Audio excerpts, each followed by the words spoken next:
एक बात ज़िंदगी में याद रखें कि आप पैसे के साथ कभी भी किसी इंसान को जो है वो वफ़ादार भी नहीं बना सकते और किसी की वफ़ादारी को ख़रीद भी नहीं सकते।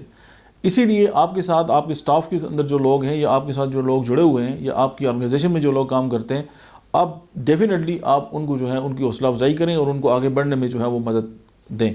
हम ये समझते हैं कि अगर हमने किसी को पैसे दे दिए या हम किसी के साथ थोड़ी सी सपोर्टिव अगर हो गए तो हम किसी को अपने साथ जो है वो वफ़ादार बना गए। दुनिया का कोई इंस्टीट्यूट किसी भी इंसान को जो है वो वफ़ादार नहीं बना सकता। ये इंसान के अंदर जो है वो एक अल्लाह की तरफ से जो है वो वदीयत की भी बात होती है, लेकिन ये है कि आपके इर्द गिर्द जो लोग हैं आप उनसे प्यार करें और आप उनको अपने साथ जोड़ के रखें और आप उनकी कामयाबी में अगर उनकी मदद करेंगे तो डेफिनेटली वो लोग आपके साथ वफ़ादार भी रहेंगे और आपका जो बिज़नेस है या आपके जो काम है या आपका जो विजन और मिशन है उसको आगे बढ़ाने में वो आपके साथ बहुत ज़्यादा मददगार साबित होंगे।